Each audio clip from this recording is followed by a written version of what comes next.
I decided to investigate further into love and relationships in Banana Yoshimoto's novel Kitchen, and my thesis is due to the fact that the bonds between characters are almost soulmate-like. Yoshimoto suggests that they go beyond a platonic relationship. The first example is Mikagi and Yuichi's relationship, which starts off instantly. When they both meet, they feel an attraction to each other, which is usually not normal.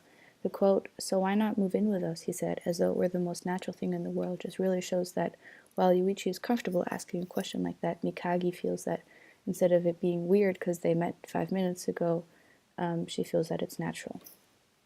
Throughout the novel, they also go to great lengths to comfort each other and make each other happy, which a friend does as well, but the fact that they're the only two people that can get each other out of a rut just shows that they mean more than just friends to each other.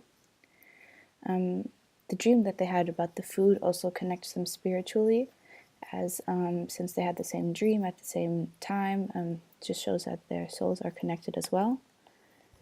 And the quote, "When was it that Yuichi said to me, 'Why is it that everything I eat when I'm with you is so delicious?' I laughed. Could it be that you're satisfying hunger and lust at the same time?" Just shows that they joke around about having sexual feelings for each other. But what's important is Yuichi's answer, "No way, no way, no way." He said, laughing, "It must be because we're family." Just shows that while Yuichi's in denial about his feelings, he still says that they're family, which just shows that even though they may not have sexual feelings for each other, they still feel that they're more than just friends. And although the novel never really confirms anything, the characters end in relying on each other once more, and it just shows that they're probably more than just friends. Next is Eriko and Mikagi's relationship, which is not really sexual, but more motherly in a sense. Their bond develops very quickly as well, and that just shows that while soulmates are usually significant others, I feel that Eriko and Mikagi's relationship counts as well. Eriko and Mikagi share kind of a motherly love, since Mikagi never really had parents since they died. And another factor is that Mikagi was very infatuated with Eriko's beauty when they met. She described her as an incredibly beautiful woman, and that just shows that Mikagi was very almost obsessed with Eriko at first. And the next factor is that Mikagi was very affected by Eriko's death. The quote, "Truly great people emit a light that warms the hearts of those around them. When that light has been put out, a heavy shadow of despair descends. Perhaps Eriko's was only a minor kind of greatness, but her light was sorely missed."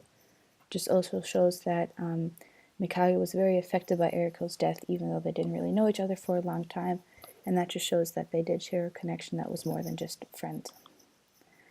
The next one is from Moonlight Shadow, and that is Urara and Satsuki's relationship. The pattern in all the stories are that the characters connect with each other very quickly, and Urara and Satsuki's is the same. The fact that they experience the same thing, losing a lover at a very young age, gives them a great reason to form a friendship, which then grows and turns into something more.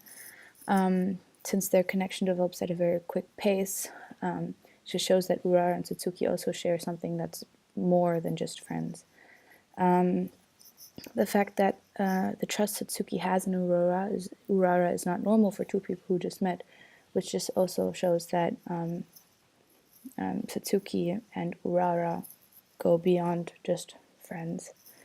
And the quote, "That she had come to me at the end of a long night of misery made me want to cry tears of joy. I wanted to tell her how happy I am that you came to me like an apparition in that bluish mist. Now everything around me will be a little bit better when I wake up." Which also shows that even though they just met, Satsuki and Urara definitely have a bond that goes beyond just friends. And in the beginning, when Urara wanted to call Satsuki, and her reason for having her number was just that she knew it, and it also just gives that supernatural element a kick again when you think about the fact that Urara and Satsuki may connected spiritually, and that's how Urara attained Satsuki's number. And in the end, they definitely both help each other move on, and I think that's a connection that you won't forget that easily. And they definitely cherish the time they spent together on another more intimate level, since they both developed that bond so quickly and it just disappeared almost instantly when Urara left. And it just shows that even though it was short, it was very important, and that it would last. The next one, the last one, is Hiragi and Satsuki's relationship, which is also very important when we talk about soulmates, since they both lost their since they both lost their lovers in the same accident. It definitely gives them a reason to be closer to each other than just friends. Not in a sexual way at first, but it definitely gives their relationship a push forward as they start spending a lot more time together and become very close in order to talk about their lost lovers and to get over them. And when that happens, they start treating each other as significant others, even since they go out a lot. And the quote, "He had come all this way because he thought I was sick. It's a chicken fillet sandwich from Kentucky Fried, which I know you love, and some sherbet.